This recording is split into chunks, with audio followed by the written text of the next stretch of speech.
Welcome back, everybody, to another incredible episode of the Expert Trader podcast series. We have an incredible guest today, Mr. Bob Elliott, current CEO, CIO of Unlimited, joins us on the podcast. Welcome, Bob. Yeah, thanks so much for having me. Really looking forward to it. I know you're a busy man, so I appreciate you taking time to get on here on our little podcast. For the folks that aren't familiar with you, can you give a quick background on who you are and your experiences? Sure, I'd be happy to. My career is basically 20 years as a systematic investor. Spent a long time, just under 15 years at Bridgewater Associates, where I was a senior executive and developed investment strategies across all the major asset classes, including many of which were in the flagship Pure Alpha Fund. I also ran Ray Dalio's personal investment research team for a decade and was the author of hundreds of daily observations, which is this sort of well-known newsletter for institutional investors covering macro concepts while I was there. I left in 2018 and spent some time actually over on the private side of the 2 and 20 world, running a $125 million venture capital firm, which used systematic approaches to identify high potential early stage consumer opportunities. And then after that, I started Unlimited with the basic idea that there was a real opportunity to bring the sort of diversified, low-cost indexing concepts that have revolutionized the world of stocks and bonds into the world of 2 and 20, and doing that a bit differently than sort of typical companies that are trying to give access to sophisticated strategies or 2 and 20 strategies.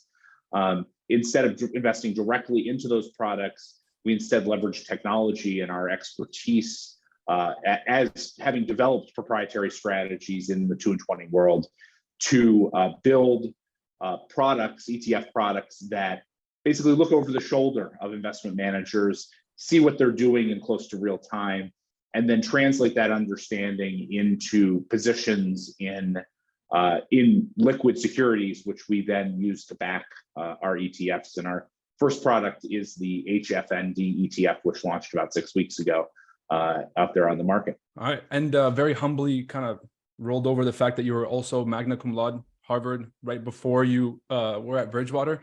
And then I have a quick question, because I know we're going to dive into all of this, but do you think that this ETF is going to allow a lot more people to get access to alternative investments by kind of smoothing out some of the risk? Or what do you think is the benefit of the ETF?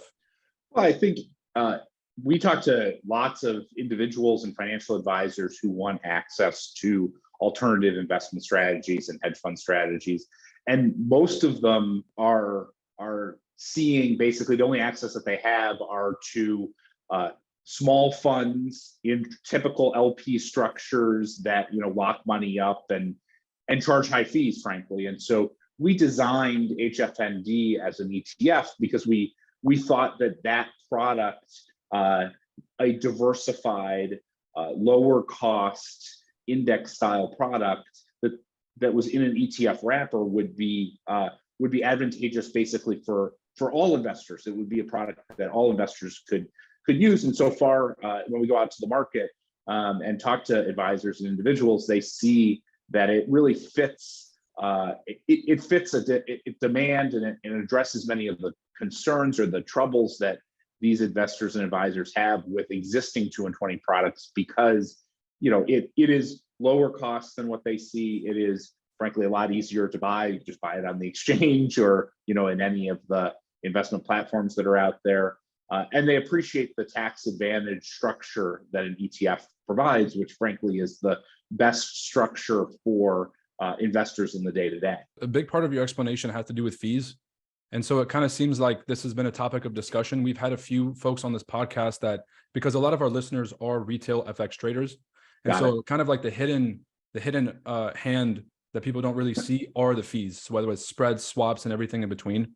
And so I'm kind of interested to go down that path of talking about what retail traders experience versus what maybe an institutional investor in FX or an institutional analyst in FX might experience. So kind of from this top-down approach, if we can kind of look at it from a 30,000-foot view, what do you feel like is the largest difference between, let's say, a retail trader and someone who's institutionally involved in FX? Well, I mean, I can say that the most sophisticated asset managers in the world spend an incredible amount of resources, frankly, trying to lower their fees in one form or another. And the way that they do that is through a wide range of different both trading strategies, as well as using a variety of platforms and other ways to basically execute as silently as possible in the market and as cheaply as possible in the market, and are really advantaged in terms of accessing lots of the biggest pools of liquidity at the cheapest price relative to the everyday retail investor. And I think, I'd say a lot retail investors, it's come a long way, of course, relative to where we were 10 or 15 years ago in terms of the accessibility to lower cost structures across the investing platform and the investing landscape. But there's still a big gap there. And when you're thinking about your alpha, as an example, you think about your trading, great investors are like 60-40 in terms of any position in any 1 month period. And so every fee you pay takes away from that 60, because alpha is uncertain, but fees are definitely certain. That is one thing that that's a rule of life. Fees are certain to be negative alpha. And so that's a real challenge. And so I think a lot of investors probably underappreciate just how important fees are in their process, and need to look at and invest in all the different ways in which they can lower fees. I mean that tactically, say for instance, in terms of many of your listeners, in terms of doing tactical trade execution. I also mean that strategically, that the investment business charges $1 trillion in fees every year to investors that they're taking and putting into their pocket. $1 trillion. Think about that. Between the managers, the advisors, the trade execution, all of that, $1 trillion is taken away from investors. And so, it's a real problem for many investors, even with all the innovation that's happened with low cost indexing. And so I think when everything was going up over the last 15 years, kind of everyone looked the other way about fees and no one really worried too much. But we're entering a period where, double-digit returns are unlikely to be persisting over long periods of time. And I think everyone's going to start looking at fees really hard to make sure that everyone in the market is justifying their fees. And for us, one of the things that we think is that offering, a product that is at sort of the 5th percentile in terms of its fees relative to others in the space is, offers a compelling opportunity for many investors. So just to kind of like sum that up, it's whereas before people just in a bullish market, and when everything is successful, the difference between a 12% return and a 1% return in a low inflation environment is pretty straightforward. But now you kind of have a few headwinds as an investor. You kind of have to outpace the market returns. You have to outpace inflation, and you have to outpace the fees, right? Exactly. And I think that's what's really gonna cause a renewed focus when you have beta, whatever index investing going up 12 or 15%. No one really notices the difference between 12 and 15% and 10%. They don't really notice. But think about it this way: with a typical alternative asset investment, say it's targeted at 10 and they take 2 and 20 fees, right? So you're down to 6. And then the government takes 3 of that in a typical 2 and 20 structure. Now you're down to 3. And don't forget, your financial advisor is often taking 1, and it's not deductible at this point. And so now you're talking about 2. And so you're getting 2%. The assets you put at risk 10%, the capital to generate that 10% return, and 8 of that 10% is taken by everyone who isn't you. It's a terrible deal, right? And so that is the experienced reality of most investors. And so the real question is, okay, how do we move away from a world where that's the experienced reality, where you get 2 and are putting at risk what's necessary to generate 10? I think that's what we're gonna we're going to see a real focus on that question in the next couple of years. Maybe the answer is an unlimited fund ETF. So if we can kind of backdate this, or we can kind of move back to the chronology, you went to Bridgewater right before the 08 crisis. And so I kind of want your take on the culture there. And I kind of want to get your take on that specific time period and how things were around that time. Yeah, I mean, the 08 experience, I think there are many investors who are out there in the markets today who have not lived through a meaningful downturn, where their only real sense of a downturn is like a downtick in 2018 or COVID, which was really, it was so fast between the decline and the reflation that you could hardly notice it. If you like even look at the monthly data, it's like hardly noticeable. And so I was, in some ways lucky to have experienced and learned a lot to have experienced through the financial crisis. My role at Bridgewater at the time, Ray Dalio, the founder of Bridgewater, turned to me in 2007 and basically said, Bob, I need to know whether or not the financial crisis is going to be, or this housing thing is going to be big deal or small deal. That's what he said to me. And I went away and worked hard to figure out, the size of the risk and the losses that would happen in the housing as a result of the housing market, and came back to him and said, I think big. Like, that's what I think. I think big. And as it turns out, we were basically the first investment manager to start to talk about trillions of dollars of losses. It's kind of amazing to think some of the projections that we had in 2007 played out over the course of 2008 and 2009 largely came true in terms of our expectations. And I was there holding the numbers. There's good stories about me, talking to Tim Geithner, head of the New York Fed at the time, basically telling him that there were going to be trillions of dollars in losses, which he didn't take very well. But was the reality of the circumstance. And I think really what that period of time, I think a couple things that were really critical that I learned from that period of time. I mean, first of all, it was an incredible time to learn about all of the linkages of the financial markets and how the whole financial system worked and how it was interlinked and things like that, which, I think it's easy to sort of just look at the stock market or look at the bond market and not recognize all of the plumbing that sits underneath that drives the macroeconomy and the financial market economy. So it was a great lesson to learn through that period. I think it was also a critical time, I think, connecting a little bit to your question about culture. One of the key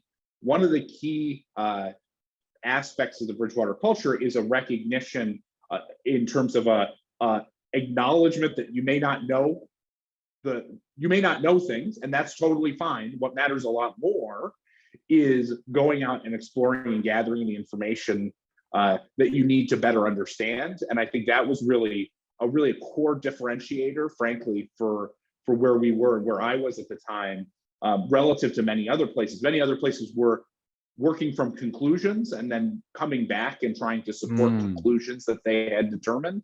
And we, frankly, Ray asked me that question, and I sat there and I said, okay, like, how do I even figure this out? And, proceeded to learn a great deal about all of the exposures that all of the financial intermediaries had to the housing market. Stuff that if we had not started with the question, is this, big deal, small deal? And if we had not recognized, frankly, that we didn't know the answer to that question, so had to go out and rigorously and determinedly find the answer to that question by talking to all the people who knew, their little piece of the elephant, so to speak, in the financial market, we would not have come to the same quality of conclusion in the end had we started with the conclusion and tried to support it, rather than started with the question. The question is what matters the most, and then try to figure out the answer to the question.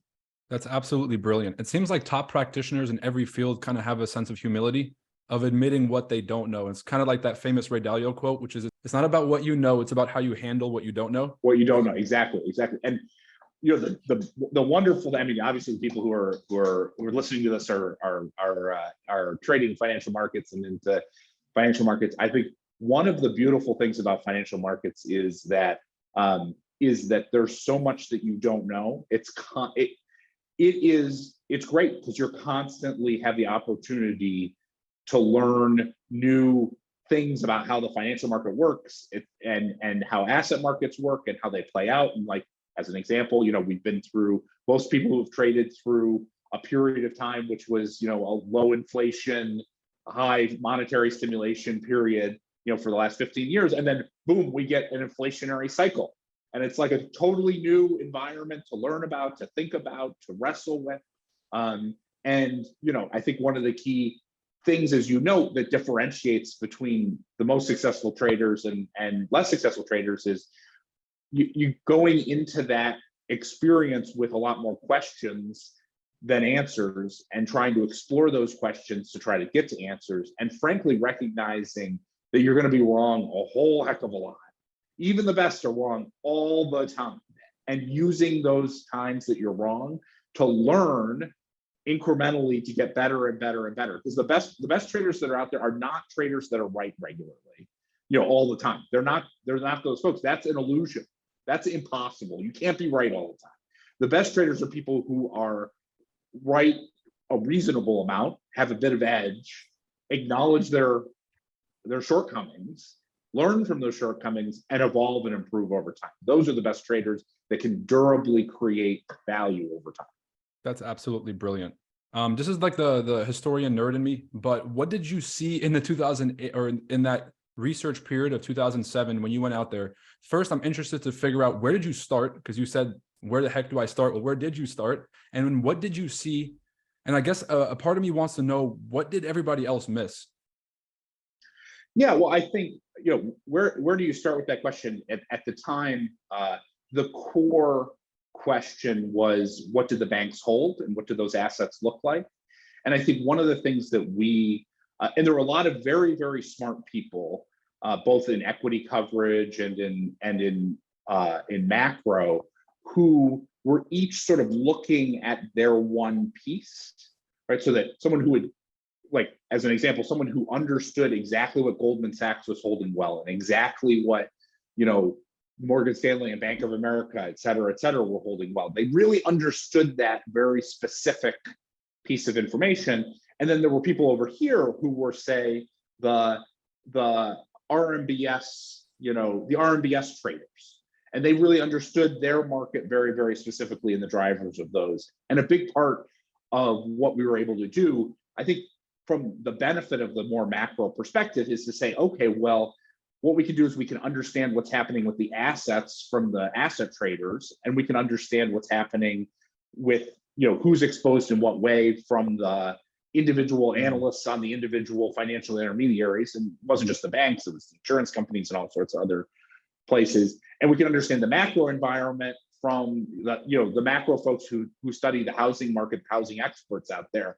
And really what it was a matter of piecing each one of those pieces together, where the expertise was less about any particular fact. In fact, everyone in the world was better than certainly my understanding on all those different particular facts. Everyone was better than that.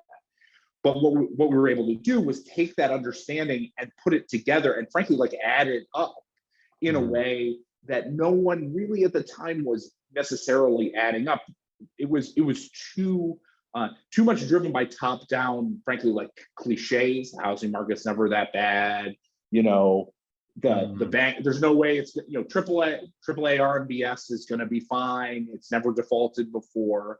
But then you'd go talk to a person who was constructing the AAA MBS, and and they'd say, "Ooh, there's a lot of garbage in here, and I'm pretty worried. And here's the reason why I'm worried, and here's the factors I'm looking at." And then you look at those factors and say, "Ooh, that doesn't look very good."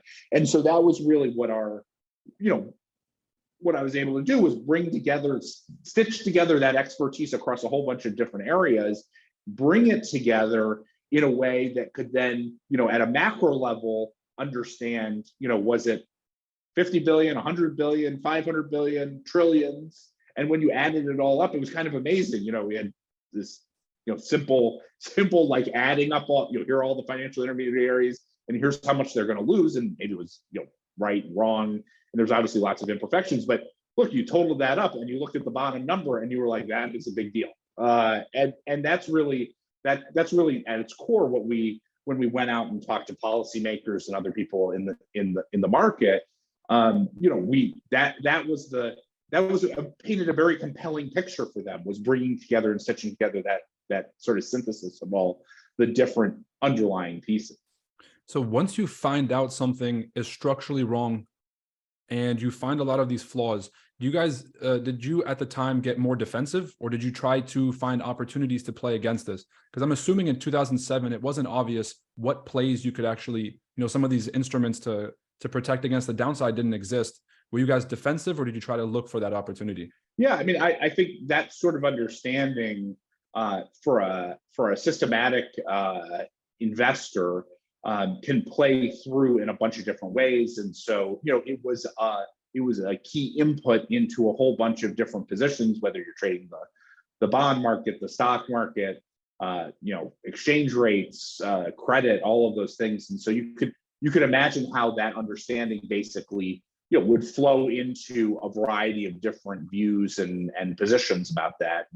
And that was part of the process, was trying to think carefully about exactly what the implications were of each one of those different things. Because at the time, and we weren't trading, or I certainly wasn't involved in any trading of specific mortgage-backed securities. I wasn't trading AAA RMBS or anything like that. And so we were looking more at the second and third order macro consequences of what was going on. Incredible. So staying higher level, do you feel like that's also an advantage, looking at today's environment in helping to understand the different nuances of what's happening? It's kind of staying a little bit higher level? Yeah, I mean, I think one of the things for any trader that's challenging is to try and differentiate that signal versus the noise, and what matters and what doesn't. And I think one of the ways in which you have to do that is you have to have a very strong top-down framework in terms of thinking through, what's big and what's small. And then you have to constantly be challenging that framework by quantifying the things that you see that are going on and assessing, is it big or is it small? How does it fit into my framework? And sort of be, in many ways, bouncing back and forth between those two things. And so I think, like, as an example, if you were to read my Twitter feed, there's sort of like big picture, here's a dynamic that's going on. And then a lot of what I'm doing is sort of checking, checking. Like, is that really the big picture synthesis, or is it not? So a very simple example is something like crypto, which, to be clear, I don't trade crypto. I led a bunch of research into it about a decade ago, recognized that sort of macro frameworks didn't really apply, macro currency frameworks didn't really apply to crypto, at least from my perspective. And so I never traded it in my career. But there is a real question. Like, there's obviously been losses in crypto, and the question is basically, like, what does that look like? Like, are we seeing a U.S. financial crisis style dynamic that's going on, a GFC style dynamic that's going on, or is this not going to meaningfully influence macroeconomic conditions and the broader inflationary expansion that we're seeing right now? And so that's a question, that's a quantifiable question, which you have to go down and you have to say, okay, how big are the losses and who holds them, and how big a deal is that for them, and will that change their spending, and how big is that relative to other things like the stock market goes up or down in terms of it, it has some volatility at different times, and as an example on that, like, it was a little tongue in cheek, but the idea of, like, in the last 10 days, the stock market has given households more wealth in the last 10 days than anything US households have lost related to crypto from crypto's peak to today. So, you get kind of a sense, you say, well, yeah, I mean, like, it's not great that US households lost probably hundreds of billions of dollars in crypto, but, like, the equity market is orders of magnitude more important to households in their wealth and then their spending. And so, we shouldn't worry too much about crypto from a macroeconomic and household demand standpoint. And you should, think about more like what's going on with the stock market. And that's the bouncing back and forth of saying, here's the framework, household demand matters, their wealth effect matters. Okay, what's affecting their wealth effect? There's this crypto thing, let's think about that. There's stocks, let's think about that. There's bonds, let's think about that. And sort of working back and forth through time between those two levels, because you get caught up in the narratives. Narratives are bad at trading, bad for trading markets. There's dynamics. Dynamics are important to understand, and there's quantifiable impacts or dynamics. There's quantifiable, magnitudes that matter, and going between those two is very valuable. But just trying to trade on narratives. Narratives are dangerous. Narratives can be very dangerous when unquantified or insufficiently put into context of a broader dynamic. And so that's what I really, for more less experienced traders, I would keep going back to that question of trying to assess what, how big, where does it fit into the broader narrative, where does it fit into the broader, dynamics that are going on, and sort of go back and forth there. Okay, I think this is absolutely fascinating. Is there a point where narratives can cross over to dynamics? Because I'm thinking of an example like stocks always go up over time. That's a narrative, but it's also backed by the quantifiable data of naturally progressing curve on, the Dow Jones and some of these other indices. And so can narratives cross over to dynamics? And what's a good framework for differentiating the two? Is it quantifiability? Well, I think that's mostly what it is the quantifiability. I think, as an example, when you propose that, essentially what you're saying is, over time, it's better to bet on stocks, and I extend that more broadly to financial assets relative to holding cash. And I think there's good dynamic reasons why you would expect that to happen, good intuitive dynamic reasons why you'd expect that to happen. And the reason why that is because assets are basically a trade-off between cash and giving your money to someone else to get more cash into the future. And like, you wouldn't keep giving people your cash if you didn't get more money than you lent them in the future. And so at any point in time, or any short period of time, it's very possible, and it does happen, that cash outperforms assets. But it's a pretty unusual circumstance, as an example, because structurally, if that was true, then it would, then the people who needed the cash, right, the borrowers of cash or the users of cash, wouldn't get access to the capital they need for the various reasons that they need it. And then they would essentially sell their assets or sell shares in their businesses at a lower price, eventually to the point where it would have a positive expected return over time, in order to actually get access to the capital. And so that's a dynamic that happens that you want to think about. And then, there's facts that go into that, which is, what is the long-term expected returns, and is that strong or is that weak, and what's the macroeconomic cycle, and what is monetary policy, how is monetary policy likely to play out relative to assets and things like that. I think the main thing in sort of the narrative point that I think, I'm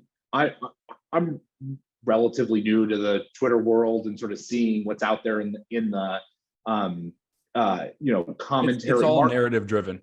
Market related commentary. It's all narrative driven. And so often I see that I think there's a lot of great information out there. Let me emphasize that. And I think there's actually, if you go to like the FinTwit world or whatever, there's lots of great people producing great content that's super valuable.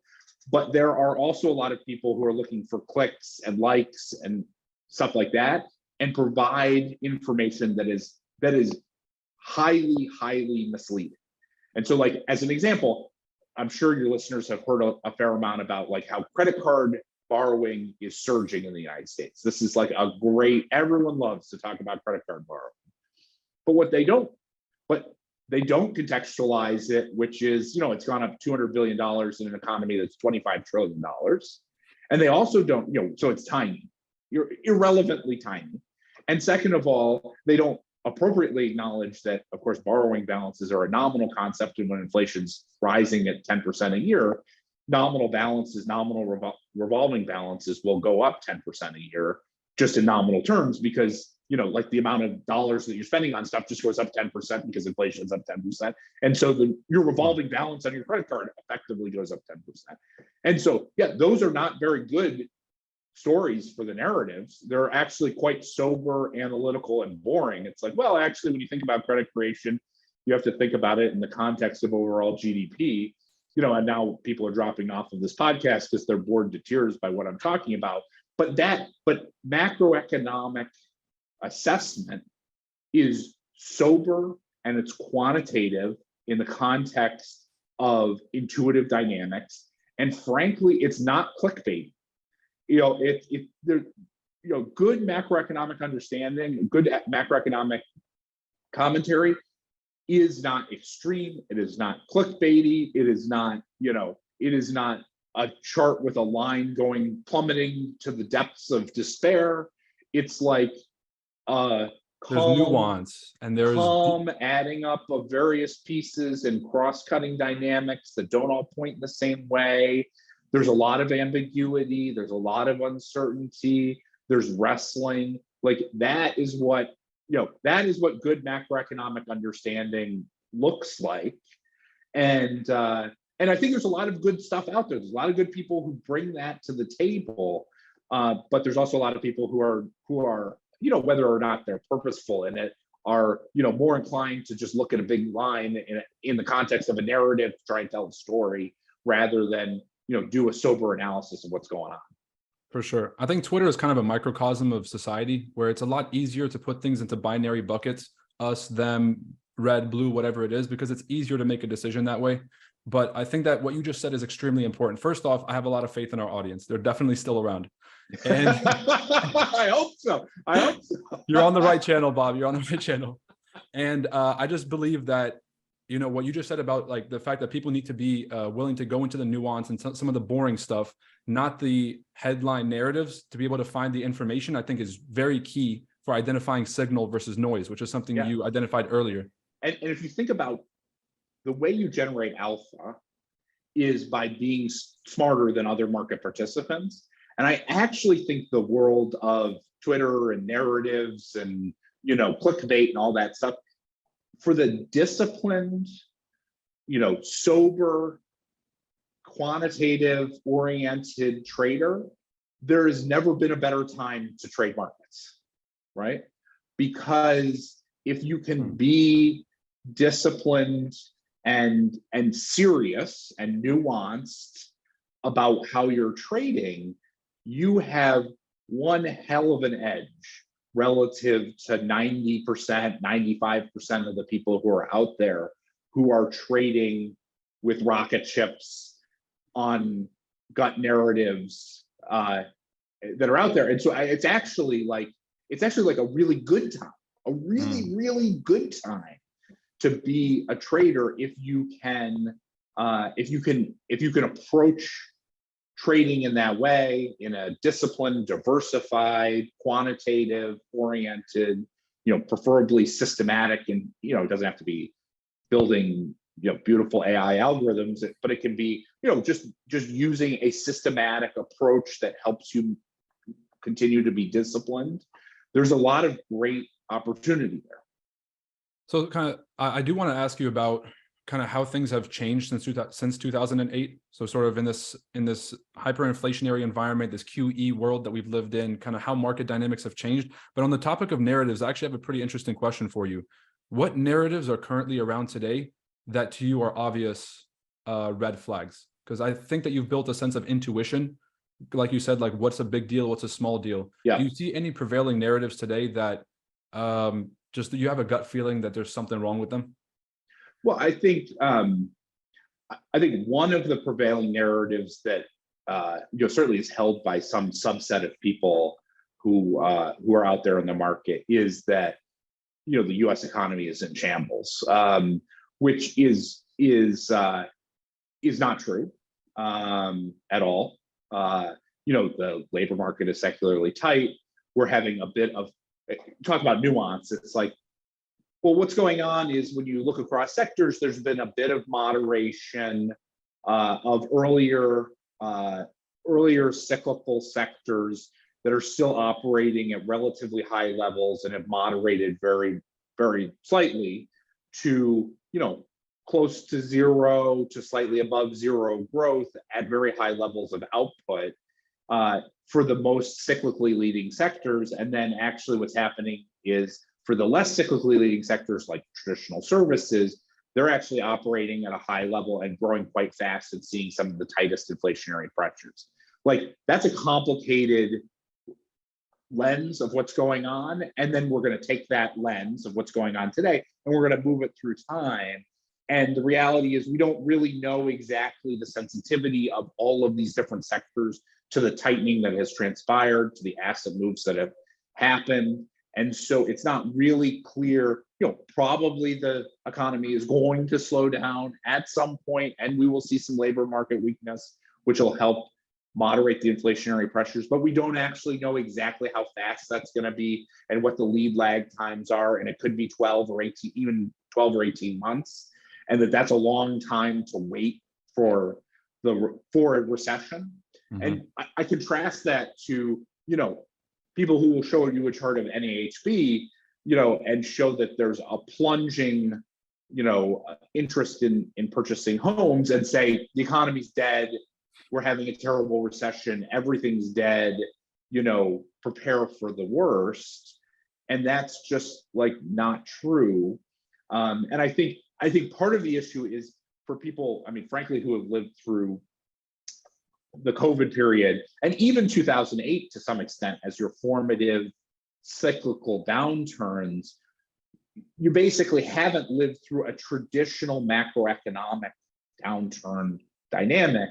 And traditional macroeconomic downturn dynamics take a long time. If you go back to the 2000 cycle, from the peak in stocks to essentially the bottom in stocks, 3 years. There was the stocks literally technically bottomed in 2002, but actually rose and then came back down in 2003. And it really wasn't for 3 years until we sort of got to the bottom of that dynamic and started to see an improvement in economic conditions, asset prices, and labor markets. And so that is more typical than not. And so when I talk often about, there's a slog, we're entering the slog phase where this is going to go real slow and it's going to take time, and we're going to work through it. Work through the downturn, and eventually we'll get an easing of economic activity and an easing of the labor market and easing of inflationary pressures. That's a pretty boring story relative to, oh my God, we're in, there's a terrible crisis going on right now, and stocks are gonna go down 30% in, instantaneously, let me buy puts. It's just not how it works. And I think we sort of want our recession today like we want our Amazon package, overnight. That's not how it works. So I want to ask you about that, because you mentioned lags with how long it takes for the market to bottom out. And there's also a lag from when the Federal Reserve lowers interest rates to when there's a recovery in the markets. Yeah, for sure. But I'm relatively new to trading, and I'm relatively new to markets because of my age. And so in 2020, a lot of people who that was their formative experience, they saw the V-shaped recovery. Yes. So what do you feel like? Was it because of the quantitative easing, or was it because of the expectation that the Fed put was still intact, that the market recovered so quickly? Well, I think it was a combination of things. I think the first part of it was the amount of monetary stimulation that was unleashed on the economy in response to the COVID-related downturn was pretty much unheard of in the modern era. In any country in the modern, when I say in the modern era, I mean in the past hundreds of years.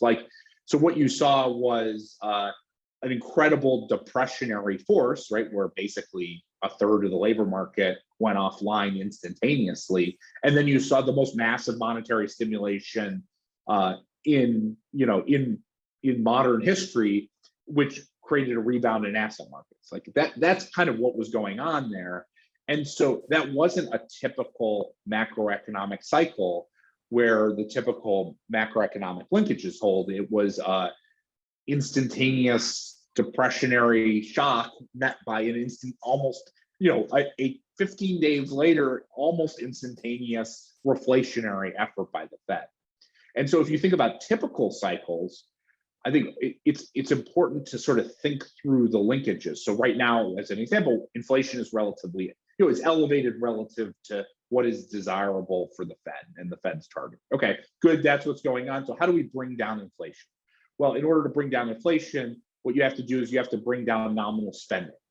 okay, how do you bring down nominal spending? Well, in order to bring down nominal spending, what you have to do is you have to ease the labor market. Well, how do you ease the labor market? Well, in order to ease the labor market, what you have to do is you have to get people, you have to get earnings to start to deteriorate. Well, how do you get earnings to start to deteriorate? Well, you actually have to start to get top line demand to start to decline in order to get that to happen. Well, how do you get top line demand to start to decline? Well, what you have to do is you actually have to weaken asset prices. If incomes are okay, income growth is okay, then you have to weaken asset prices so that people start to slow their demand. Okay, and how do you weaken asset prices? Well, you have to tighten enough in the financial markets for it to flow through to weaken asset prices. So put in the opposite direction, what you have to do is you have to have enough tightening to lead to enough asset price decline to lead to a moderation in demand, which then leads to a deterioration of earnings, which leads to a deterioration of hiring, which leads to a deterioration of labor market, which leads to a deterioration of wages, which leads to a deterioration of prices. Okay, that's what we're talking about. That's how the macroeconomic cycle works. And working through all of those different pieces, it just takes time, right? It takes time for the tightening to flow through to asset prices. I mean, in the grand scheme of things, I mean, asset prices are down, but they're not down that much in the grand scheme of things. You know, houses are down 5% from peak right now, and they were up a ton, so it's not even clear it matters all that much. Stocks, you know, stocks are down 15% from what was one of the greatest periods of stocks ever. You know, from being up, you know, a few 100% from pre-crisis, pre 2008 crisis levels. You know, so that's kind of where we're at, and so it's not that surprising that we're not seeing a meaningful drawdown in earnings. We're not seeing a meaningful drawdown in nominal spending. We're not seeing no signs in the labor market of any issues, right? I mean, labor market is basically, you look at initial claims, very timely data. Basically, it's fine. The only people who are getting laid off are people at garbage tech companies, right? That's pretty much it. Like nobody, anyone else who wants a job has a job, unless you're, you know, a manager at Meta. That's the only place where there's a problem, or you were trying to, you know, hawk some shit coins at some crypto startup, right? Like that's pretty much the only people who are getting fired. I just kind of want to follow that. If you did, based on the event chain that you mentioned, it sounded like prices won't come down until labor takes a hit. And so is labor weakness a precursor to inflation coming back down? And if so, does that mean that we technically have to enter a recession in order to beat inflation? Yeah, and what I emphasize is particularly for services, which in the US economy is a big component of overall prices, in order to get services prices down, you have to have a weakening of incomes. And if anything, actually, one of the challenges, I think this is in the nuance space, which is, I think actually right now what we're seeing is goods prices are coming down as various supply chain related issues start to moderate.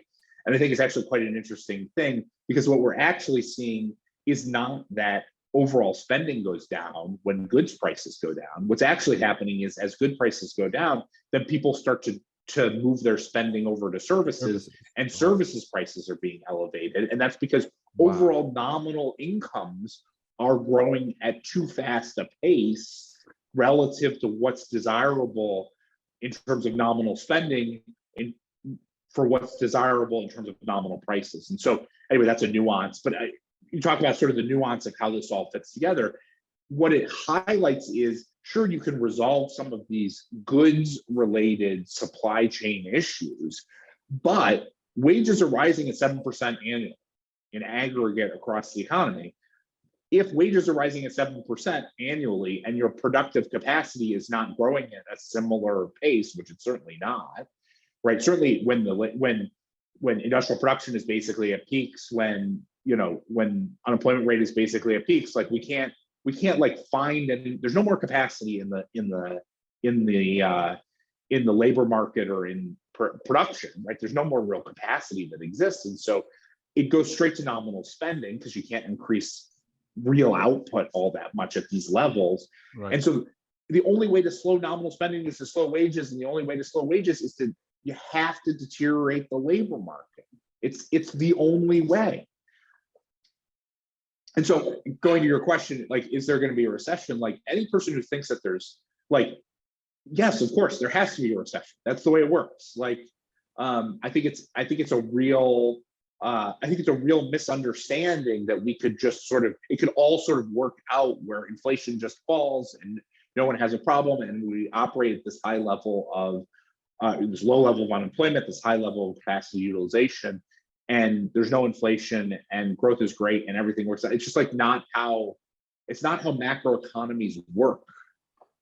So we do need a reset, basically. And so the big question today is there's kind of two crowds. There's like the Fed pivot crowd, and then there's the tighter for longer.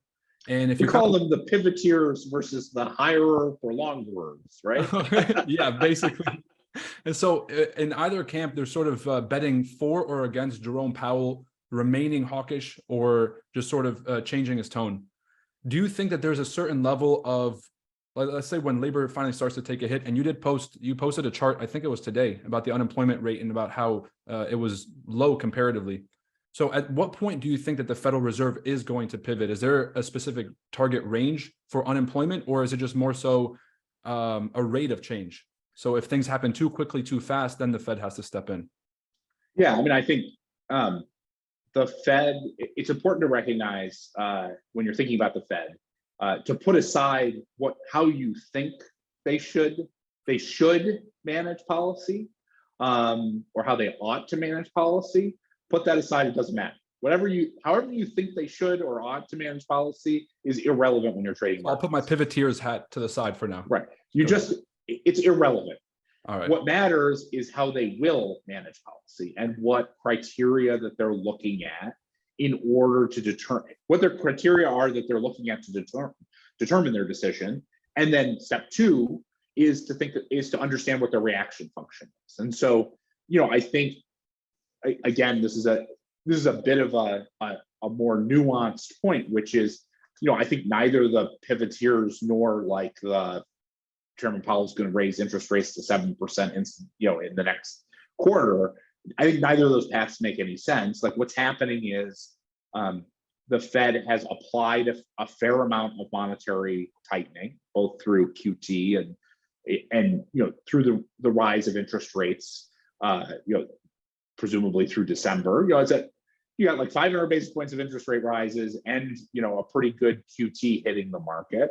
I think the idea that they will take a moment or two to get a little better sense in terms of how that's flowing through makes sense. I think what they'll see is that because the economy has an incredible amount of momentum, and also because the economy is actually not that sensitive to interest rates and not that sensitive to credit, given how it was restructured following the financial crisis to really reduce interest rate sensitivity, that the tightening so far is not going to do much. It's lowered housing transaction activity. House prices will probably come down a little bit. Stocks have fallen a little bit, but like that's kind of the impulse that it's delivered. And I think they'll see that inflation is not coming down consistent with what they desire. And the economy is not weakening in a way that would create a dynamic that would lead to enough slowing such that inflation would come down. And they'll come back to, basically say, oh, not quite enough. And they'll get back to their tightening. And so, what does that path look like? I think just because they slow the pace of their tightening does not mean they're going to start easing. Mm-hmm.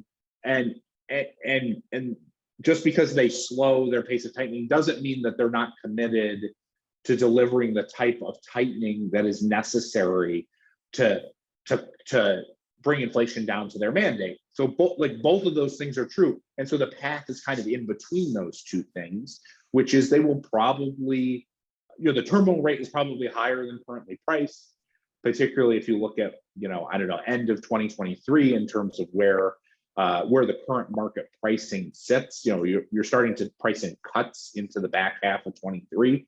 That seems improbable given the dynamics and their response rates and the lead lag times and things like that.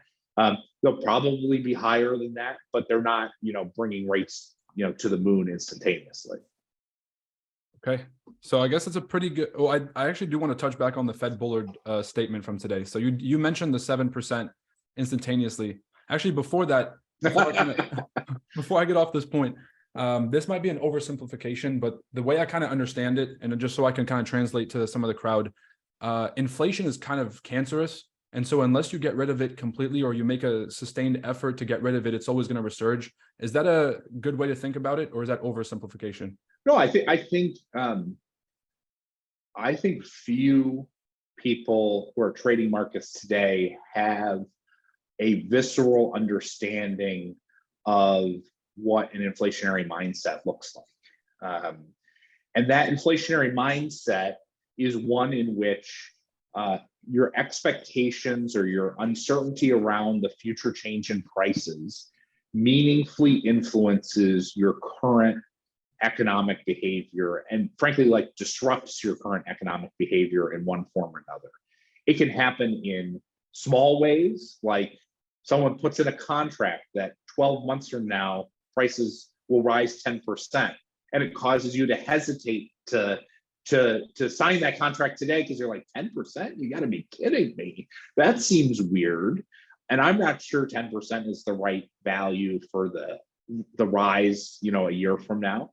So like that's a very simple example of how the inflationary mindset can start to affect you. It also can affect you the other way, which is, hey, look, prices are going up, so I might as well, take my trip today, buy my airline tickets today and take my trip today because I know a year from now that trip's going to be more expensive, and a year later it's going to be more expensive. And that's all around the disruptive force of inflation affecting your day-to-day economic decisions. And it's something that many people in emerging market contexts who have been through real currency crises and inflationary dynamics, they understand very viscerally how that dynamic works and how it affects their mindset, which I call it's an inflationary mindset. It's not like just a quantifiable fact, but it is a psychological effect in terms of people's behavior, a quantifiable psychological effect, but it is a psychological effect.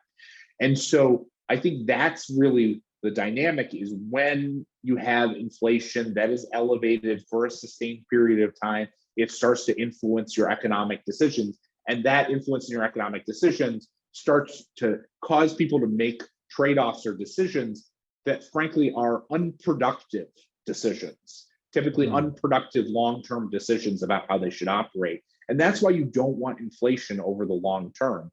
And then the second point I would emphasize is the higher the rate is of inflation, the more uncertainty there is about future prices. And the more uncertainty there is about future prices, the bigger the impact on productivity and the harder it is to beat it.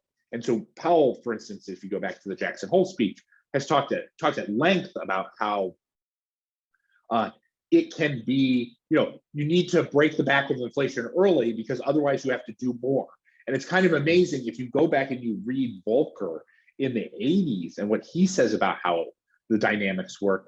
He literally said the same exact thing. It's almost like Powell picked up, Changing Fortunes from Volcker, which is a book of Volcker's lectures around how he managed monetary policy in the 70s and 80s. And it's almost like he took, I'm not kidding, line for line out of those lectures, and recognizing the experience that Volcker had and recognizing that he wanted to get ahead of it early relative to, it wasn't really Volcker, it was really Burns that caused the problem back then. But they understand how that mindset works and the challenges there. So I wasn't really into markets, and I was involved in markets, but I wasn't really, and I'm not talking about the 70s and 80s. I'm kind of relating this. You weren't involved in the markets, neither was I. I was not involved in the markets in the 70s and 80s. And honestly, that's why I find going back and reading something like Volcker's lectures back then is super useful, because it gives you that visceral sense of exactly like how it played out and the dynamics. And you'd be surprised at how similar today's dynamics are. Volcker had his Brainerd as an example. You know what I mean? Like that existed back then. Okay. There are always those dynamics that were very similar back then than there are to today. So anyway, I interrupted you about. No, that's a really good point, by the way, about the Brainerd situation, just to kind of see, contention inside the Fed and what actually leads to policy versus narrative in the market. Right. I wanted to make a parallel to 2018, because since you mentioned that Jerome Powell is kind of following the Volcker playbook, how much of that do you think played into the 2018 situation where Jerome Powell kind of had an early inflation scare? Do you think he was justified in 2018, or do you think that the market's reaction was the reason they pivoted so quick? Well, I think I think it's important to recognize that there's a lot of things that we don't know about at any point in time about the sensitivity of the economy to tightening, et cetera. Just because people are in the halls of the Fed does not make them more prescient, frankly, than other people. And so monetary policy, the execution of monetary policy is an imprecise process that involves a lot of trial and error. And because it's backward looking in nature, because the Fed typically will not respond to things that they predict will happen, they typically are responding to things that they see and engaging in their decision, in their typical reaction function. When I go back to look at the 2018 period, the economy was picking up a bit. Inflationary pressures weren't that strong, but the idea that given that you had had almost 10 years of continuous monetary stimulation, you had rolled off QE, the economy kind of looked okay. Did it make sense to kind of, take a stab at, maybe it made sense to start to tighten monetary policy? And the answer was not really. The economy was still a little too fragile. I also emphasize that in the 2018 period, particularly in the latter half of 2018, there was global economic dynamics that also exacerbated what had happened. So I think if the Fed was just operating, frankly, just like if the U.S. was a closed economy and the Fed was just operating in just the U.S. economic context, I think probably you would have seen less of a slowdown than what you saw because of some dynamics abroad. And so they kind of got unlucky in the tightening. They were testing things out. The economy couldn't quite take the tightening that they were bringing, and they got a bit unlucky. Kind of in the same way, to be honest with you, in this more recent period in 2021, look, the Fed was late in bringing monetary tightening to an inflationary dynamic. There's no question about that. But we also have to recognize that they were definitely unlucky in terms of the fact that a war emerged. You had inflationary pressures through commodity prices. That certainly didn't help the circumstance. And so, I think we quickly forget how lucky Alan Greenspan was to operate monetary policy in an era of secular disinflationary pressures as China became, the world's production powerhouse, and hundreds of millions of people moved from the farm to the factory, which created a huge disinflationary impulse in global goods prices. Like, we kind of forget, hey, that he was real lucky that was the policy environment or the macro environment that he was operating policy in. That at those points in time was lucky that he constantly got slightly less inflation than maybe would have happened otherwise. Kind of in the same way that Powell got a bit unlucky, or part of the problem of the Powell Fed in the 2021-2022 context was unluckiness associated with supply chains being offline a little longer than most experts had predicted, and unlucky that there was a war that broke out that created a second inflationary impulse in the market.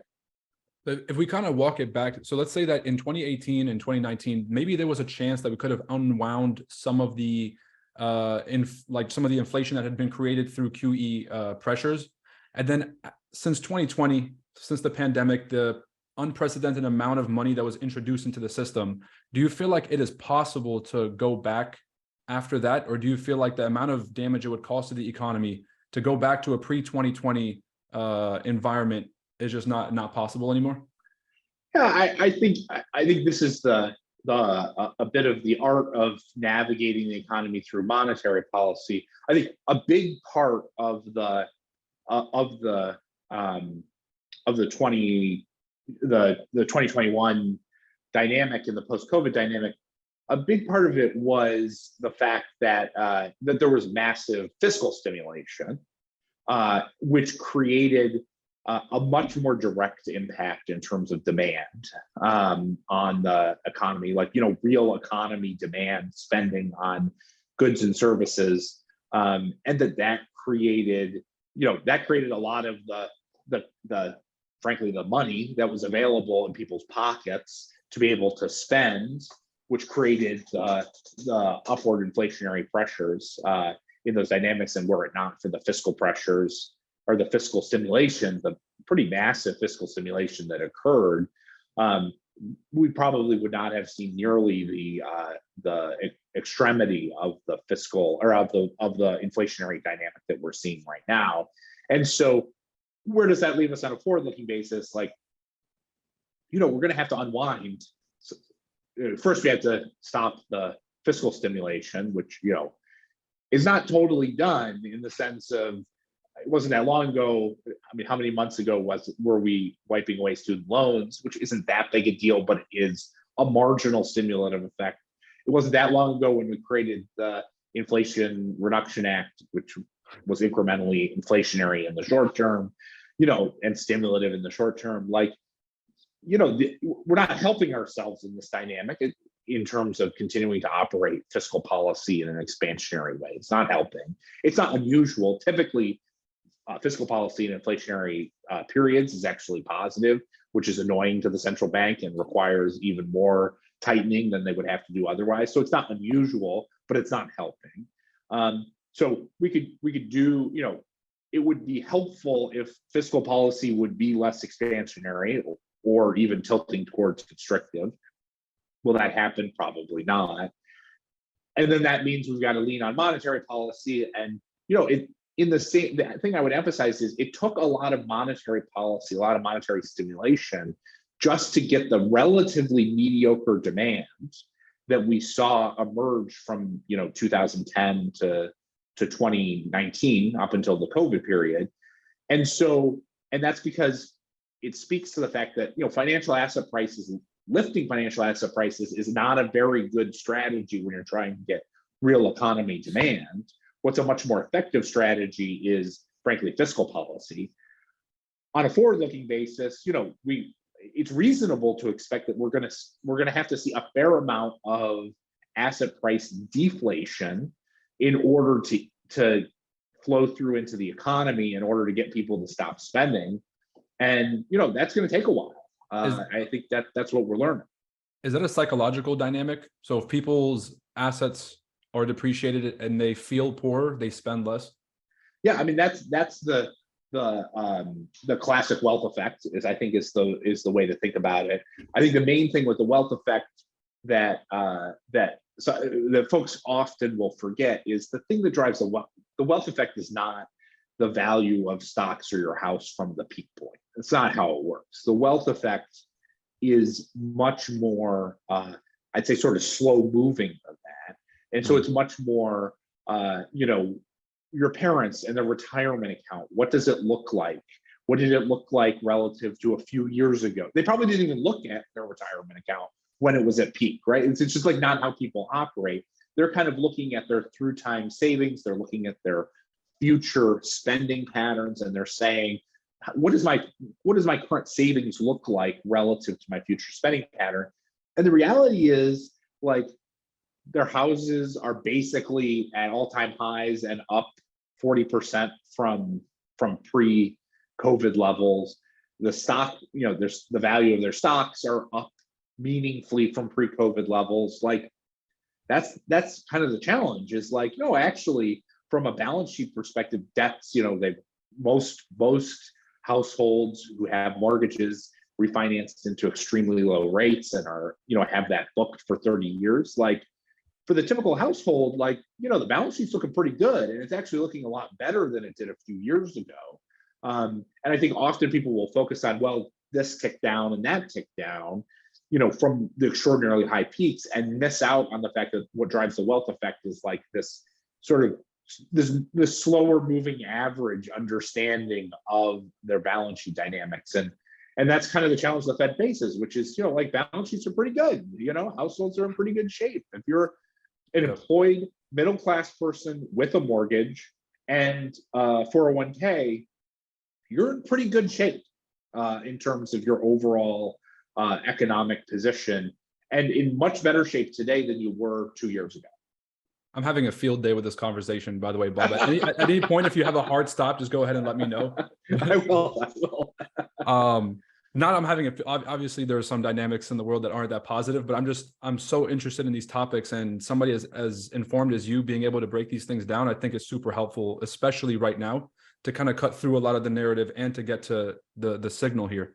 So I guess this is why labor is so important for the Fed, because as long as balance sheets are healthy and as long as people feel like they're still relatively better off than they were pre-pandemic, then they're going to continue to spend as long as they just keep spending money. Like we shouldn't be surprised when a retail sales prints pretty well in terms of nominal spending. Like why, wages are going up, balance sheets are in pretty good shape. Like why shouldn't they be spending? I think often people confuse or are confusing the difference between real spending and nominal spending, because the real spending is influenced by the productive capacity of the economy, and what we're seeing is actually a reasonable amount of inflation, because we're not actually getting a lot of supply because production is basically at peaks.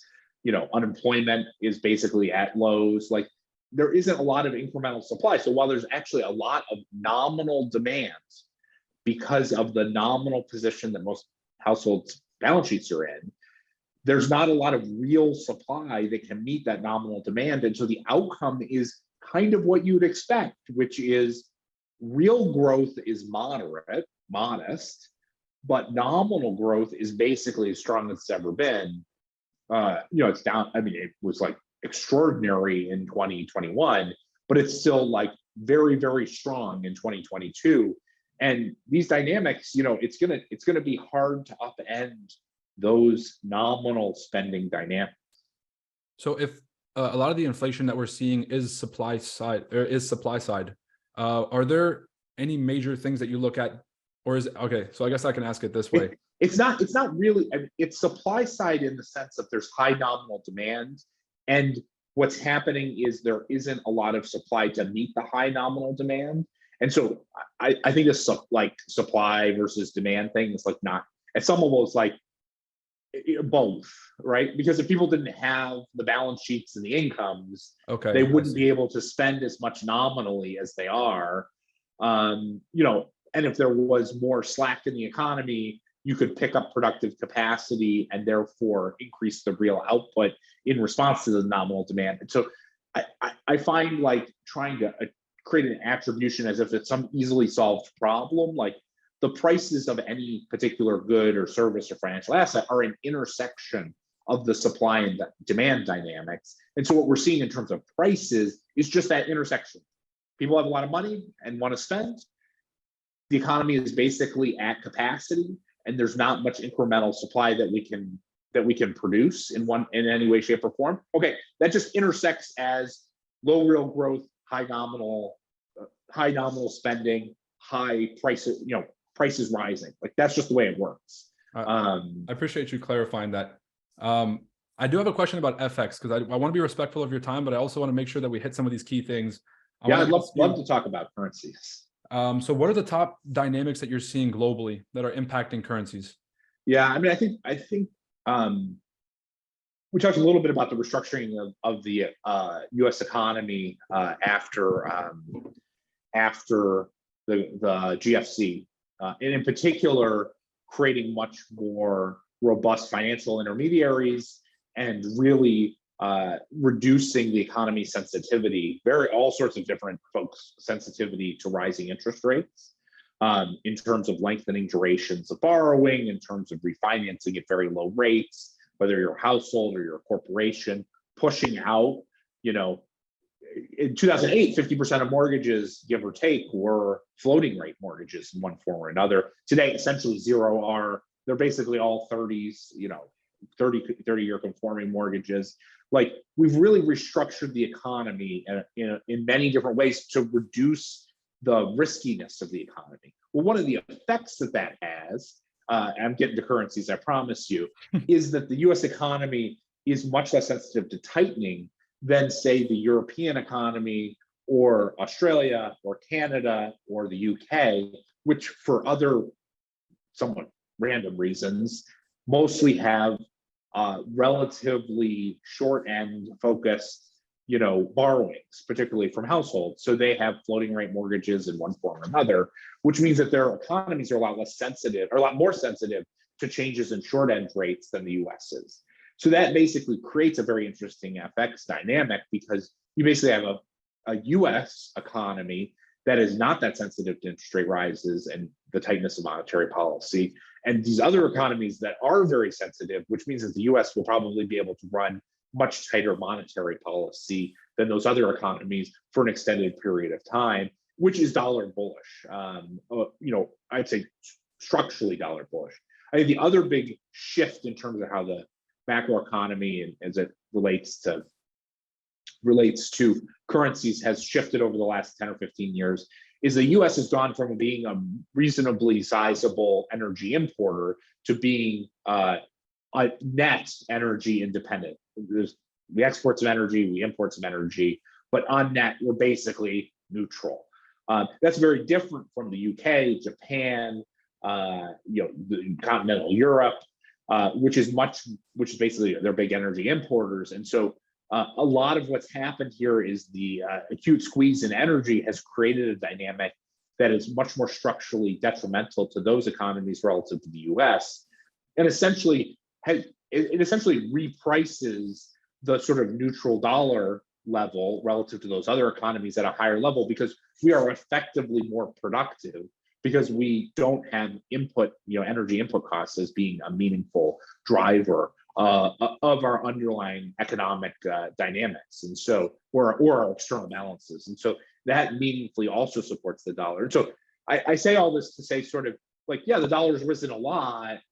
It actually hasn't risen that much when you take into consideration these more structural factors.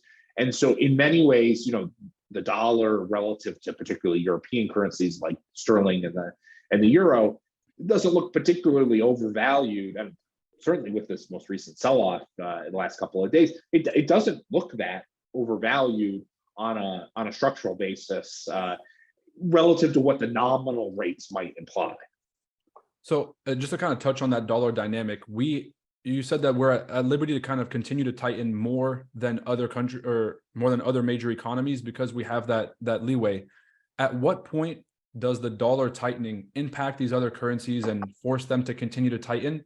And at what point does that cause a ripple effect that ends up affecting the US economy in an adverse way?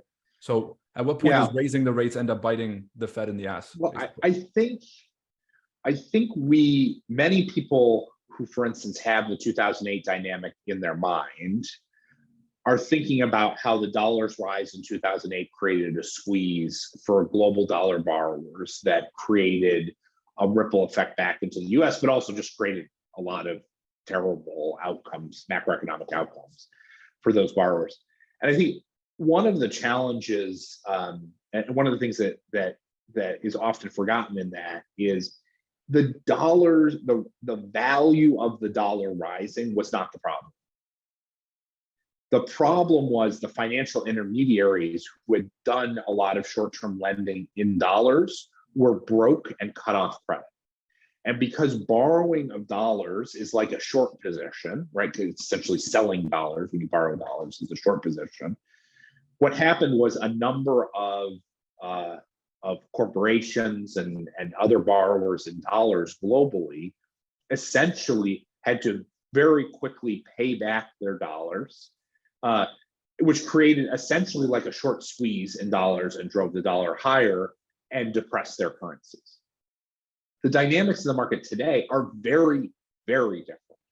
Financial intermediaries are fine globally, like, global banks, totally fine. Part of that is the massive recapitalization and restructuring of those institutions over the last 15 years. Dollar liquidity, as an example, just like part of what I'm keeping track of on a regular basis is, how hard is it to get dollars out there globally? And what you see is basically, can you get dollars? Absolutely, you can get dollars. It's annoying you have to pay a higher interest rate, right? Like that's a reality, is that you have to pay a higher interest rate than you did before. And so you might choose to maybe borrow less dollars, or pay back some of your dollar loans that might be floating rate, because you don't like the fact that you're paying 5 instead, 5 plus a spread instead of 0, essentially 0 plus a spread.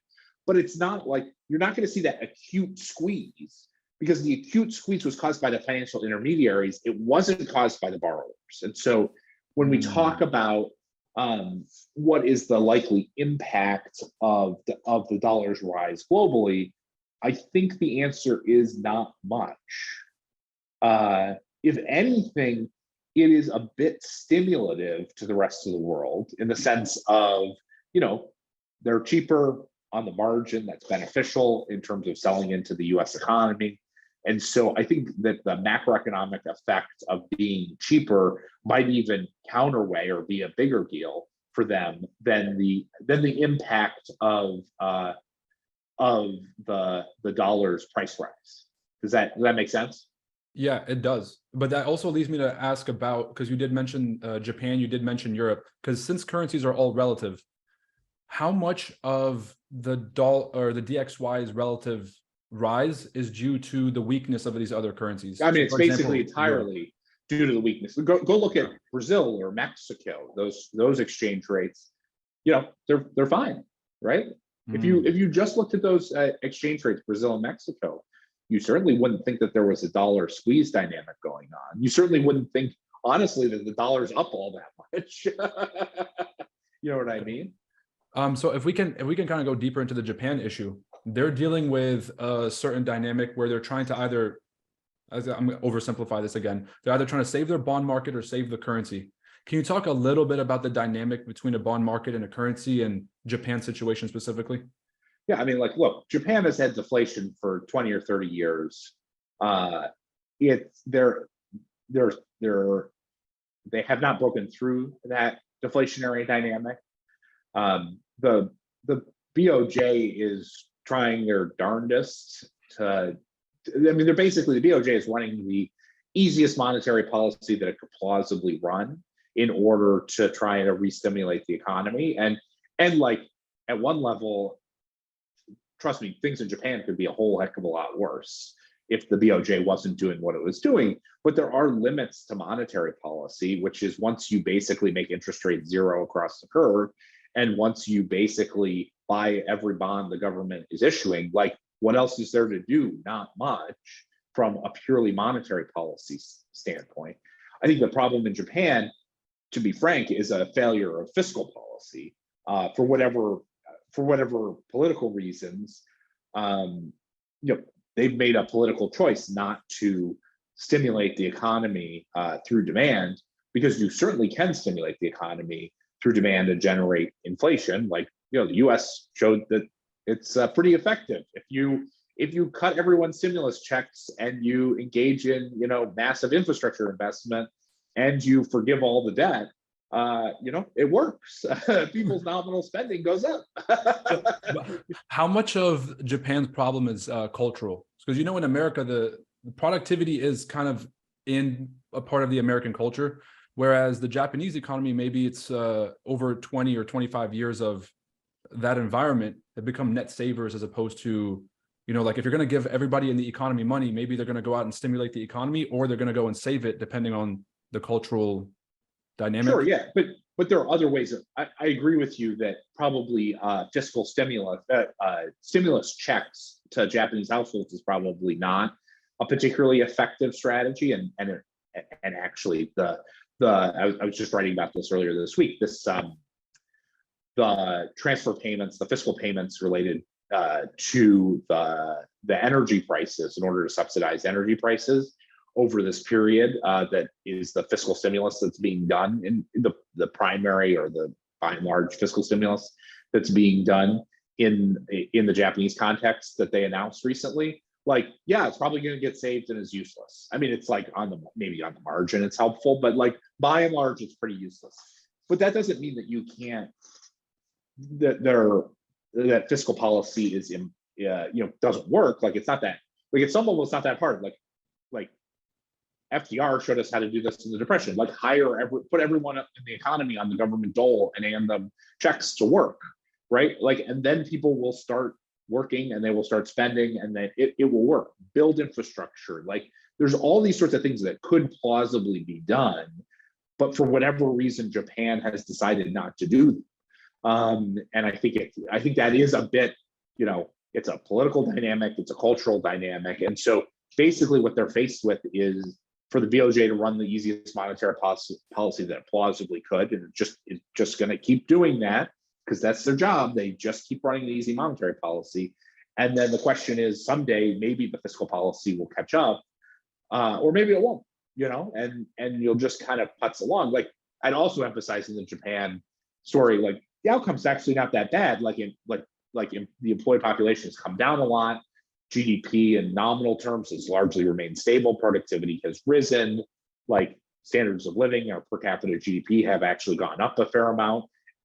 So it's not clear things are actually even all that bad in the Japanese context, in the context of a secular reduction in population and labor force. It's not that bad an outcome for Japan. And I think that's also partially what's driving the fiscal policy to be, less stimulative than it could be, which is when you look at it, like, per capita GDP is going up, and it has gone up pretty consistently for 25 years.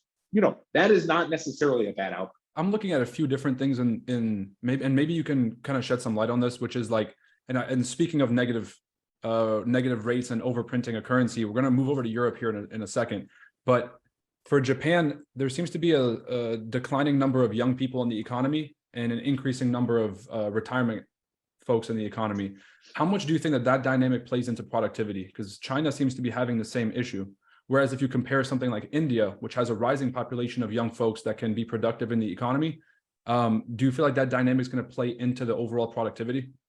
Well, I think I'd separate, you can get real GDP from productivity, or you can get it from population growth. And when I say population growth, it can be either domestic population growth, or it can be immigration-oriented population growth. And I think, the reality, Japan, I think, is a good example, which is actually productivity growth has been totally fine in Japan. Okay. And you've had a negative population growth or a negative labor force growth, which means that, your net GDP, your net real GDP has basically been, flat, or the growth has been low is probably the better way to describe it. And because I think that matters in the context of the government situation, because in the broader private sector, which is because debts are nominal in nature rather than real in nature, in that dynamic, you don't get a lot of nominal growth, which means the debt burdens, particularly government debt burdens, aren't resolved as effectively as if you had a lot more nominal growth. It's not clear. It's a problem because your real per capita GDP is actually rising in that scenario. What is the problem is the government debt burdens aren't resolved, because we're not having incomes rising. And of course, then one of the ways to resolve that is through monetary printing, which BOJ has done quite effectively, which is you just fill the gap with the fact that instead of getting nominal income growth, you just basically print money, buy the bonds, and don't stress too much about it. As long as you have inflation contained, like that balance works itself out. I think, you could easily see a circumstance in China that basically plays out a similar way, which is that the PBOC prints money in one form or another. It helps offset the fact that there are secular demographic problems, as well as, that there are secular demographic problems and moderate productivity. There's big productivity pop when everyone from the farm to the factory. On a forward-looking basis, they'll see developed world type productivity enhancements. And so that's fine. You have negative population growth. You have a bit of you have some productivity in there.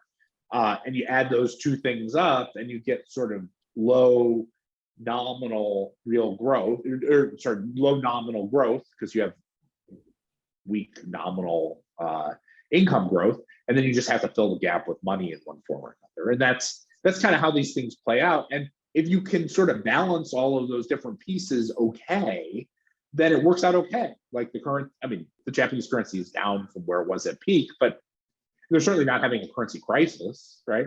It's not flowing through to domestic prices in a way that's problematic or destabilizing. It's like, fine, everything's fine. I know that's a bit of a boring outcome, which is like, well, we'll have 30 years of modest growth, with the deflationary impulses modestly offset, or moderately offset by money printing. And, that's what we have. That is a pretty boring dynamic, secular dynamic, but, it's probably how it will resolve itself. Yeah, I mean, I don't want to see currency collapse just for the fun of it.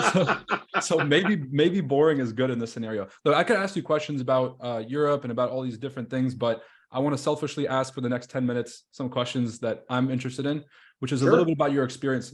We are way off the beaten path. We're kind of going back to the Bridgewater all right. experience. Yeah, I've got probably another 10 minutes or so, give or take. Perfect. And then honestly, I kind of want you back on the show if you're interested, and we can probably go through some of these other dynamics as they go on. But I also want to leave 5 minutes at the end to talk about the FTX and crypto situation, just to get your take. But in terms of Bridgewater, what were some of the biggest takeaways in working in such a, I want to say, competitive environment? And what was it like working with someone like Ray Dalio? Some of the biggest takeaways that you were able to kind of get from that experience? Well, I think there are a couple of main things that I'd emphasize through that experience. I think one of the most important is around sort of the way of thinking. I know we talked about it a little bit at the beginning, but I think this idea of the world is by and large can be described in a set of cause and effect dynamics that are going on that you can write down, you can understand, you can test, you can see whether it's true or not true, you can quantify, and then frankly, you can use that as a way to much more, you can use that, you can leverage that way of thinking, let's call it the fundamental and systematic way of thinking, to be able to trade markets or understand what's going on in the economy in a much more disciplined and reliable way than your own intuition. I think is kind of like at its core a fundamental sort of way to look at the world that I think is was really critical in that process. Critical in terms of a takeaway that I had in terms of that process. Also a critical way of managing money, which is that a fundamental quantitative and systematic process that is tested through time is likely to be much more reliable. You're likely to be able to see it being much more reliable in the future than, frankly, your own qualitative ideas and your own discretionary ideas. Because the reality is, when you think your discretionary ideas, like the very best discretionary investors are like 55-45. If they follow everything that they think in a super disciplined and rigorous way, that's what you have to have in order to have enough edge in order to make money in financial markets over time. I think, part of the benefit of systemization is it helps create that discipline. It also helps you quickly and efficiently filter the ideas that are your intuitive ideas that you think are good ideas. But actually, when you go take that understanding and you apply it, you test it out, you say, is that actually a good idea? What you sometimes, and I'd say with reasonable frequency, find is that actually your intuitions are pretty wrong. Or maybe they're right, but they're just not that helpful in trading asset markets, right? They could be a fine intuition, but like, as an example, if I knew that stocks were going to fall, be down 5 years from now, like that's not that helpful in terms of trading markets today. That would be a simple example of something that when you go test it through time, you realize, not that helpful.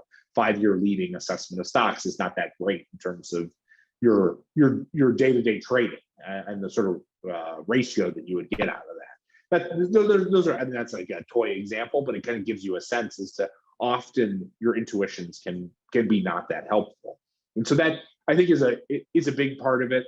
I think the other thing that I learned through that process, which I think is probably relevant to many of the listeners to this podcast, is just recognizing the benefits of diversification, multiple possibilities and probabilities. Like, so often, again, to sort of go back to our opening conversation around, you know, clickbait narratives and things like that, like people are super focused on one narrative, right? X, Y, and Z is going to happen. And that's not how the world works, like at all.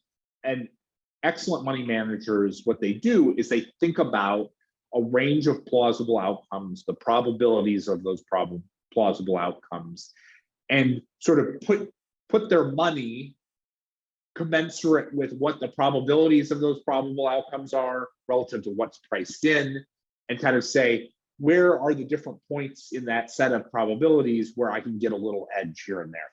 And so that is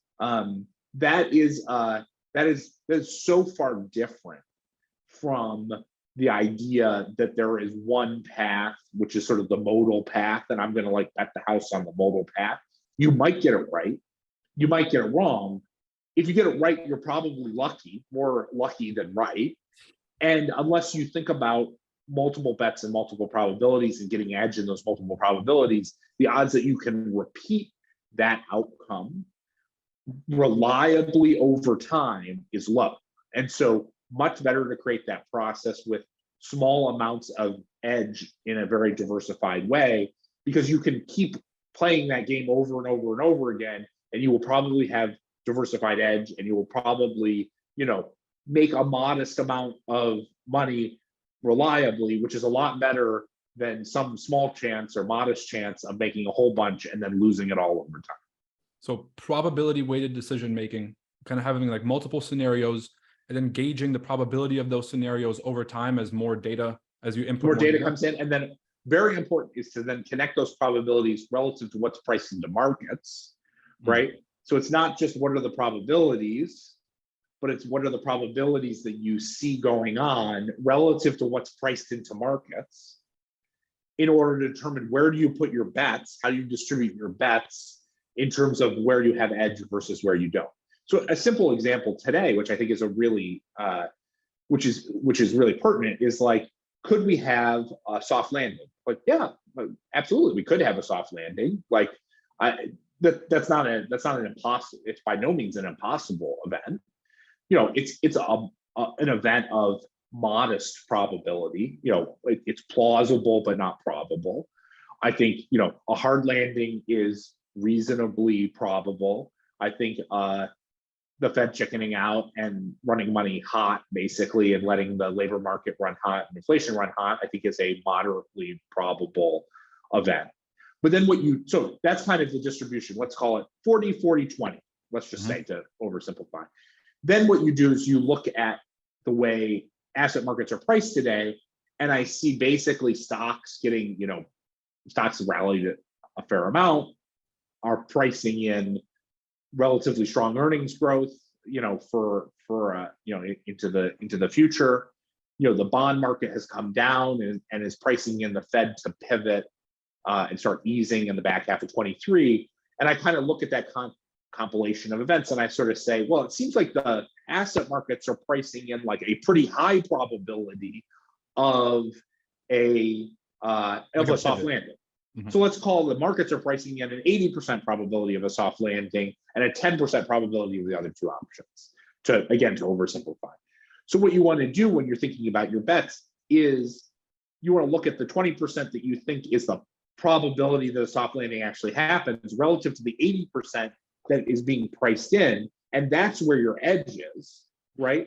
And balancing yourself to those other possibilities. And so as an example, you know, I think probably investors are underweight gold or commodities, which are the types of assets that would typically outperform if the Fed, frankly, like runs the economy hot relative to expectations. They have good convexity in terms of higher inflation. Like anyway, gold is a good asset in the event that we have inflation of, like, let's say 10%, because the Fed runs the economy hot relative to the current expectations of it. Well, like, gold in and of itself may not be the best asset to be holding, because those two other things might happen, right? Which is, you might have a hard landing, you might have a soft landing, but no one's pricing in reacceleration of the inflationary pressures. And if no one prices in, if the pricing of that is zero, and you can put that bet on essentially, or the pricing is low relative to the probability that it happens, and you can put that bet on, you have edge in that bet relative to, you know, essentially selling soft landing, which is priced in a very high way relative to the probability. And that's the ideal portfolio, is that set of different bets that you put on together, rather than any one particular bet that you're overweight on, or any one bet that you're making solely on the probabilities that you think it happens relative to the probabilities that you think it happens versus what's priced into the market. That is absolutely brilliant. A lot of things just clicked as soon as it went full circle, because the disparity between the market's pricing and then the probability of that scenario that you have, that distance is edge. I think that's edge. Brilliant. That is exactly right. It's the edge. Edge in any one bet is the difference between the probability of something happening and the probability of that thing happening that is being priced into the market. That's the edge. That's where, and it's never like good bets. It's a bit more likely, you know, that you're, you know, it's more likely than not that your bet pays in a positive way, right? But it doesn't, you know, it's not certain. And so you just take all of those little edges. But that's what you want to do. Just a bunch of little edges, put them all together, flip the coin that's 55-45 weighted in your favor. You want to flip it 100 times, right? So that the distribution starts to shrink. You get closer to the midpoint of your expected value, and just keep betting over and over and over again against those odds. And reduce your fees over time. And low fees. And low fees. One last question for you is, if we can get your opinion on the FTX situation and the crypto dynamic today. Do you think, based on your experiences, you said that you wrote about crypto back in the day, do you feel like this is a doomsday type situation, or is this a necessary cleaning out of some excess kind of noise? Well, I think the biggest reflection I have about the crypto dynamic is that it is a meaningful failure of it's a meaningful regulatory failure. And the reason why I say that is that, and it's a failure, to be clear, of the examiners who should have stepped in to regulate what is going on. And it was a failure of, frankly, you know, the vast majority of the crypto community that eschewed standard regulatory practice to be applied to the crypto market. Like, will Bitcoin be money of the future or not? I have no idea. Frankly, I really no idea whatsoever.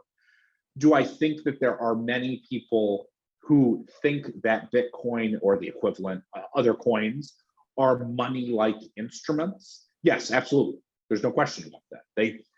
Whether they're right or wrong, leave that aside. They do think it's money-like instruments. Did they put money into things that were called exchanges that they thought that had claims that basically were pass-through claims on money-like instruments? Did they think that they were holding money in a entity that claimed that they were holding money inside, that they claimed that they had money in, like claimable claims on the actual money? Yes. Were they misled about the reality of that? Absolutely. And I think that is such a good example of a regulatory failure. Because when individual investors think that they're doing something which is different from the reality of what it actually is, closing that gap is the purpose of the regulator to come in and close that gap, either through incremental information, which was abhorrent. I mean, just terrible. Like I am highly restricted in terms of what I can say about my ETF, but Tom Brady could say whatever the fuck he wanted about crypto, which is totally crazy, right? In terms of the regulatory framework, right? So I think that's a really important thing. So closing the information gap, and then to the extent that reasonable investors, reasonable people would see an asset at an exchange, let's say, as being a money-like asset, it is reasonable to create protections for those people in the same way we create protections for the individual investor for all sorts of other different places in which they believe that they have money or separately managed account. So things like FDIC insurance or civic insurance or things like that, it makes sense to impose those sorts of requirements on them. I think that those sorts of things are very important because what they do is they protect the investor. They help close the information gap, and they protect the investor who believes, frankly, like, I don't know, if I put money on FTX and they said they were an exchange and they said that they were holding coin directly against it, like, seems pretty reasonable actually in terms of thinking that that was like a money like savings account that people had. So we could resolve it that way. I think that the secondary benefit of those regulatory infrastructures is that what they do is they basically explicitly and implicitly constrain the ability to engage in fraud or irresponsible practice, because when you have when you have to pay basically to insurance, in one form or another, we wouldn't have to add any cost to the taxpayer, or you just have the exchanges have to pay insurance. Well, when you start paying insurance, you start to care a lot about whether or not, you're going to have to call in that insurance. And so people self-regulate. But then also the fact that there are regulators sitting in the room means that the probability of excesses or irresponsible behavior starts to go down. Like, if you look at, I'm not saying regulatory frameworks or approaches to like US banking institutions are perfect, but like, it's a whole lot different when you're what were essentially wildcat banks. The FTX was a wildcat bank doing whatever the hell they wanted without anyone looking at what they were doing. Sure wasn't the VC investors that were trying to figure out what they were doing. They were doing whatever the heck that they wanted, right? And we keep getting crazier and crazier stories about that. That's a whole lot different than, like, as an example, if you like sit at Bank of America and you sit down and there's literally a person from the FDIC sitting next to you. It's like, okay, like, yeah, maybe you could run a fraud. Maybe you could engage in irresponsible practice, but there's a person sitting next to you keeping an eye on you. And that is beneficial to the system because it makes sure that crazy shit like what we're seeing doesn't actually transpire. Ladies and gentlemen, co-founder, CEO, CIO, Unlimited Funds, Mr. Bob Elliott. You guys can find him either on LinkedIn at Bob Elliott, or you guys can find him on Twitter, Bob E Unlimited.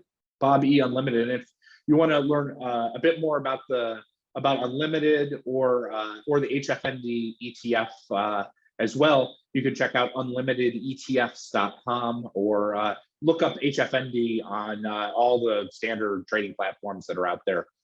You can look it up there.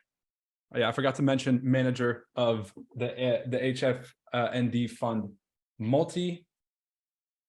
How is it? What is the full name of it? Is it just HFUND? It's the HFND ETF. That's the best way to think about it. All right, Bob. Thank you so much for your time today. This was an incredible conversation. Hope you guys Great. enjoyed Thank you so much for having me. I really enjoyed it. A whole bunch of interesting stuff to talk about. We'll have to do it again sometime soon. For sure.